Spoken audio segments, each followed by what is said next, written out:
So the letter A says we're going to do 5 units down. So that means that it's a vertical translation, so the value that we're going to replace is k. So it's going to be f of x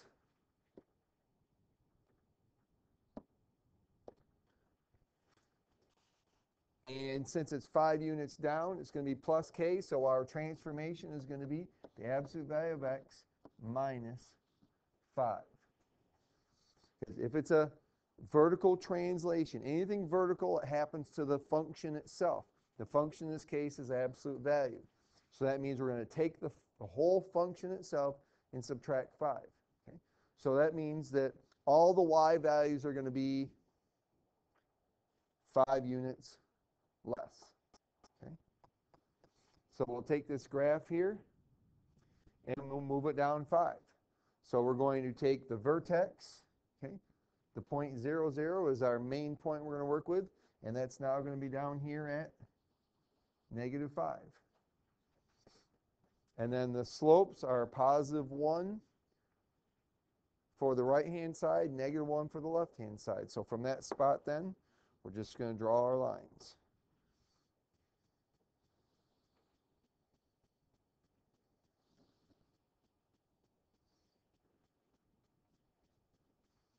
There's our graph. Okay. So all we did is take this graph here and move it down 5 units. So take all your y values here and just subtract 5 from them. So you can do it by applying points if you want, or just start from there and know that the slope is 1. Letter B, we're going to move 1 unit to the left. That means that the value of h is negative 1.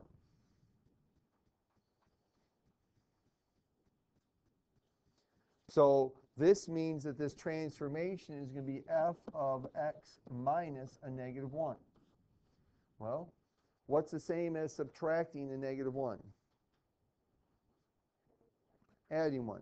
So our new function will be the absolute value of x plus 1. And we're going to move it 1 unit to left. So that means that all the x values I have are going to go to the left 1. So where my vertex is here at the origin, it's now going to be over here at negative 1. And I draw my lines. And these should be parallel to the function, to the absolute value function.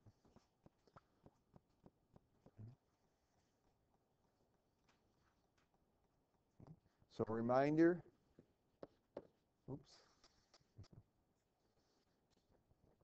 that if it's a vertical translation, we're talking about k. If it's a horizontal translation, we're talking about h. So replacing k and h in those situations.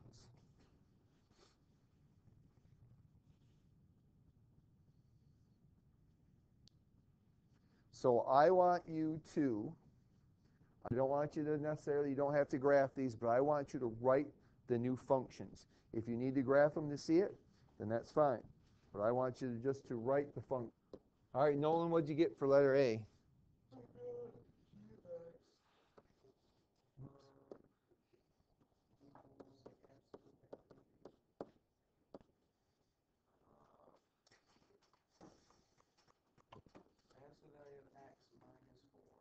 Okay, absolute value of x minus 4, like that? Okay. All right, so what that did is move it down 4 units. But the one thing that stays the same here is the y-intercept is now going to be at negative 4, right? Okay, x-intercept doesn't change, or they do, but the y-intercept is now going to be negative 4. Now, how about letter B then? Megan, what did you have for letter B?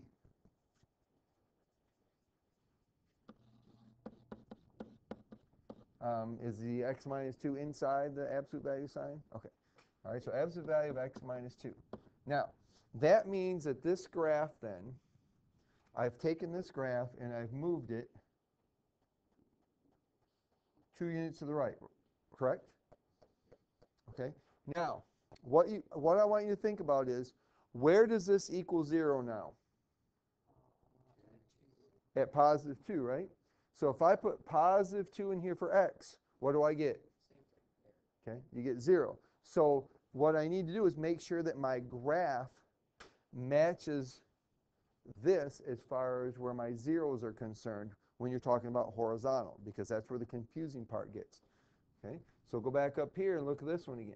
Okay, my 0 here for my translation is at -1, right?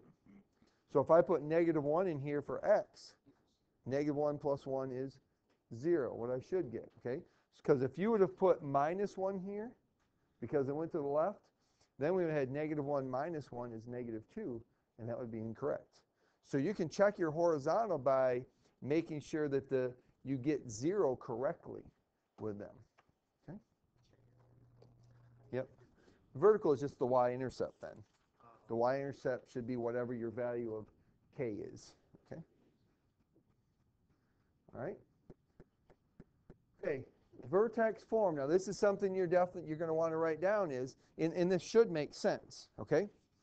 The vertex is the point, okay, where it comes together, and that is determined by the values of h and k.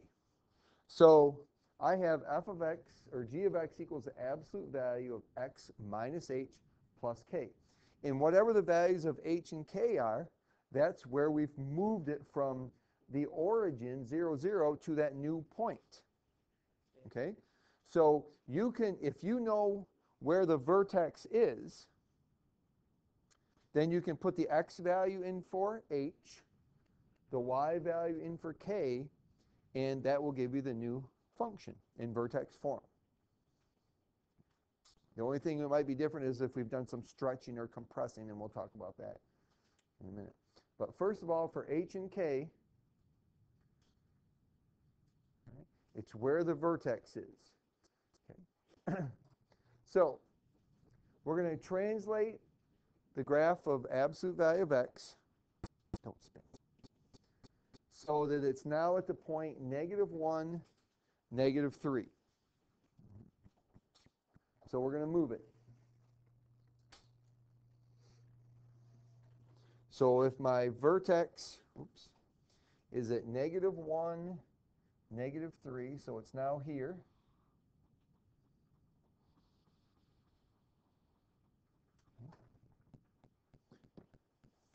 That means then that I've drawn a translation to where h is equal to -1 and k is -3.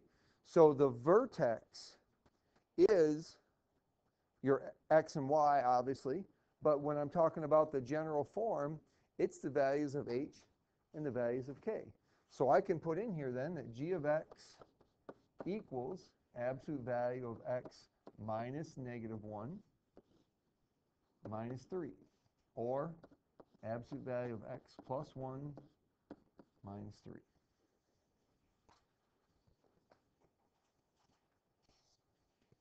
Okay. So the one thing you notice is that when I have a horizontal translation, the number I'm writing down is always going to be the opposite. Okay? -1 here is +1. Okay? Because the general form has a minus sign here, x minus h, so you're always going to have the opposite number is going to be in there as what you've done with it. Okay?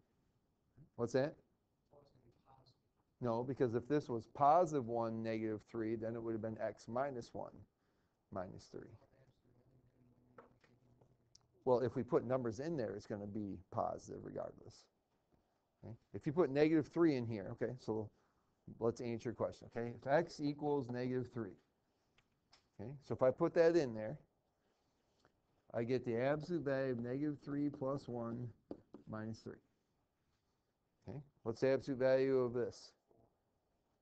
Or 2. All right, you have to do what's inside before you do the absolute value, okay? So this would be 2 minus 3, which is -1. All right, so let's look. When x equals -3, what's my y value? -1. Okay. What's inside there? You can have minus signs inside the absolute value. It's just that when you put a number in there, then it has to end up being positive. Okay, all right. Okay, so write this one in vertex form. Okay. Now, the other thing is, don't forget, we do have reflections. So reflecting across the x-axis means that it flips it upside down. So instead of it being a V shape, it'll be upside down V.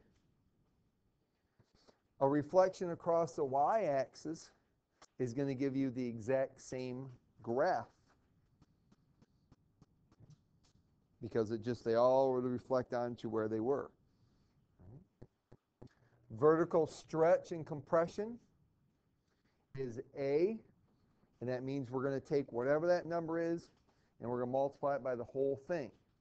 Now, there's one exception in that rule as far as with its absolute value. You can't take a number that's outside the absolute value and move it to inside the absolute value. All right, I'll show you what I mean in just a second. And when it's horizontal stretch and compression, don't forget, it's the reciprocal. Okay? It's the reciprocal. All right? Now, here's what I mean. Yeah, let's see if I have it here. Yep, I do have one. So, all right? So don't forget each one of those things. So here we're going to reflect this graph across the y-axis. So first of all, I got to move it. All right, so where's our vertex at? Where should it be? Okay, the vertex in this case is at the point positive 2, positive 3. Okay, h is 2, k is 3. So I got to move this so it's in the right spot. So 2, 3.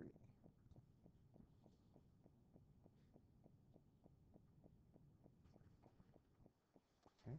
So there's my graph, and they want me to reflect it across the y-axis. So when I reflect across the y-axis, what changes? Does x change or y change?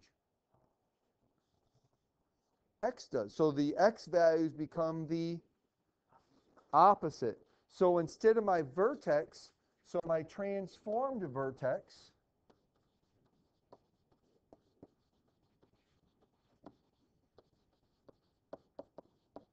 is going to be where? Okay, negative 2,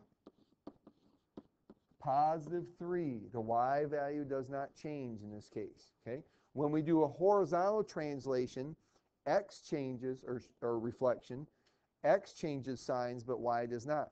When we do a vertical reflection, y changes, but x does not. So my new vertex is going to be over here then. And my graph is going to look like this.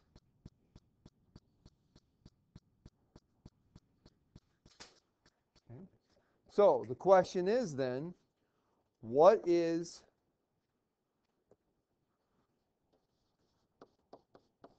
the rule?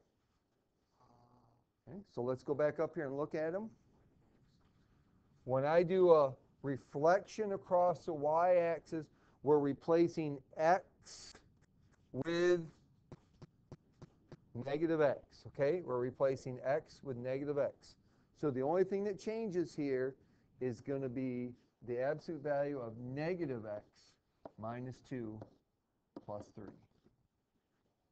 Okay. All I did is replace this x with negative x.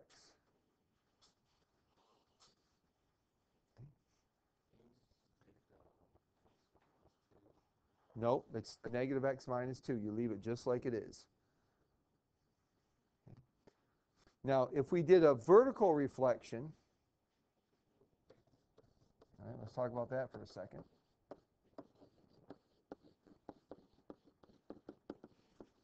The vertical reflection says that I'm doing the opposite, the negative of the whole function, right? Okay? It's a negative of the whole thing, which in this case, that would mean that g of x would be the opposite of absolute value of x plus 2, x minus 2.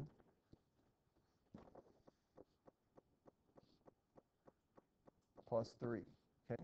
So what happens here is I distribute the negative sign, but when you distribute it, you cannot put it inside the absolute value. It stays outside the absolute value, but because we're changing our y values to be the opposite, this is going to become a negative 3. So my vertex is still going to be, it's going to be at 2, negative 3, because if I reflected it vertically, that means this vertex is going to come down here, and then the graph, everything else is going to go this way. It would look like that, okay, if we did a vertical reflection. Okay? But notice, this negative sign, I did not move it to the inside, did I? I didn't change this to negative x plus 2. It has to stay on the outside. You can't stick it in there. All right? All right, so we're going to take the graph of absolute value of x minus 1. All right, what's the vertex for this graph?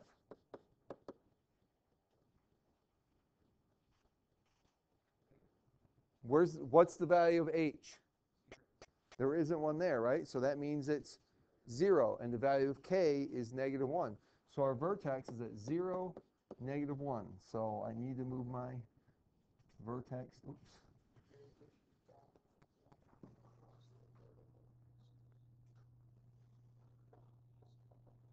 Okay, so the vertex is down there at 0, negative 1. And it says we're going to stretch it vertically by a factor of 2. Okay. If I stretch it vertically by a factor of 2, that means all my y values, I'm going to do what to them? I'm not going to increase them by 2. I'm going to multiply them by 2. Okay? All my y values are going to be multiplied by 2. So when I make the new graph, okay, what is, my vertex is at negative 1. If I multiply negative 1 times 2, what do I get? Negative 2. Okay? Here I have the point negative 1, 0. What's 0 times 2? 0. So these two both are going to stay this here. Okay? I have the point 2, 1 and the point negative 2, 1. Okay, what happens when I multiply 1 times 2? Get 2. So instead of it being at 2, 1, it would be at 2, 2. So my graph then will look like this.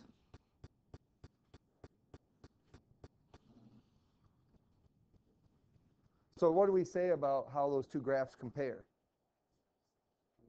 Okay, skinnier, or how do we say, mention the slopes? They are steeper, right? Okay, the slopes will be steeper then. Okay, so we are going to then do g of x is equal to 2 times that function, because this is, since it's vertical, it's a, correct? That means we're multiplying the whole thing by 2. So when I do that, I can't put the 2 on the inside of the absolute value. It has to stay on the outside. But then I'm changing that y-intercept to 2, negative 2. Oh, and where was our vertex? At the point 0, negative 2.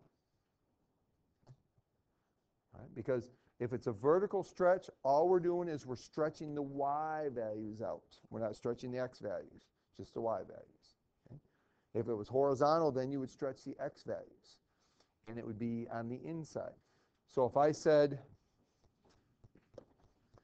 horizontal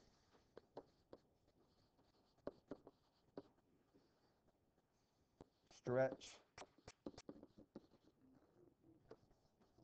by a factor of 2, okay, that means then all of our x values would double. Okay, So if my x value is double, what's 0 times 0? Or 0 times 2? 0. So my y-intercept is still going to be at the same spot.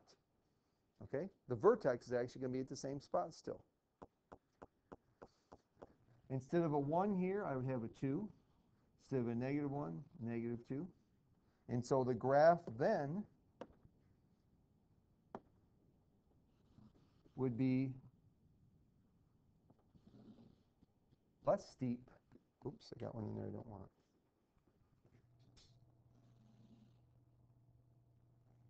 Okay. So when I write my function, I'm talking about a horizontal one. I replace b with 2. And so that means that it's going to be g of x equals absolute value of 1 over 2x minus 1. Okay? Still, my value for h is 0. My value for k is still -1. It didn't change. Okay? So you've got all the different ones are listed there then for you, okay, for practice ones. Okay? But the thing is, identify the letter. Is it A? Is it B? Is it H or K? Okay? If it's a reflection, is it negative x or negative of the function? All right? First of all, figure out what that is, and then go from there.